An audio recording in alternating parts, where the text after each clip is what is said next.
അജയൻ്റെ രണ്ടാം മോഷണം എന്ന ചിത്രത്തിൻ്റെ 5-ാം ദിവസത്തെ കേരള ബോക്സ് ഓഫീസ് കളക്ഷൻ റിപ്പോർട്ടാണ് ഇന്നൊരു വീഡിയോ ഭാഗത്ത് ഉൾപ്പെടുത്തിയിരിക്കുന്നത്. വീഡിയോയിലേക്ക് മുൻപ് വീഡിയോ ലൈക്ക് ചെയ്യുക, ചാനൽ സബ്സ്ക്രൈബ് ചെയ്യുക. ഈ വരുന്ന സെപ്റ്റംബർ മാസം ധാരാളം ചിത്രങ്ങൾ ഇനി OTT റിലീസ് ചെയ്യാൻ പോവുകയാണ്. നമ്മുടെ ചാനൽ ഭാഗം പരിശോധിച്ചാൽ നിങ്ങൾക്ക് കാണാൻ വേണ്ടി സാധിക്കുന്നതായിരിക്കും. ടൊവിനോ തോമസ്, ബേസിൽ ജോസഫ് എന്നൊക്കെ പ്രധാന കഥാപാത്രങ്ങളായ ചിത്രമായിരുന്നു അജയൻ്റെ രണ്ടാം മോഷണം. ചിത്രത്തിന് പോസിറ്റീവ് റെസ്പോൺസ് തന്നെയാണ് വന്നുകൊണ്ടിരിക്കുന്നത്. ഇപ്പോഴിതാ അജയൻ്റെ രണ്ടാം മോഷണം എന്ന ചിത്രത്തിന് 4 ദിവസം കൊണ്ട് വേൾഡ് വൈഡായി 35 കോടി രൂപ കളക്ഷൻ നേടിയെടുക്കാൻ വേണ്ടി സാധിച്ചിട്ടുണ്ട്.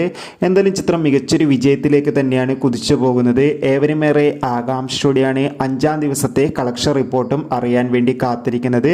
ഇപ്പോഴിതാ ചിത്രത്തിന് 5-ാം ദിവസം മാത്രം കേരളത്തിൽ നിന്ന് ഏകദേശം 2 കോടിക്കടുത്ത് കളക്ഷൻ ലഭിക്കുമെന്നാണ് അറിയാൻ വേണ്ടി സാധിച്ചിട്ടുള്ളത്. വമ്പൻ ബുക്കിംഗ് തന്നെയാണ് കേരളത്തിൽ നടക്കുന്നത്. കാത്തിരിക്കാം ചിത്രത്തിൻ്റെ കൂടുതൽ അപ്ഡേഷൻ അറിയാൻ വേണ്ടി.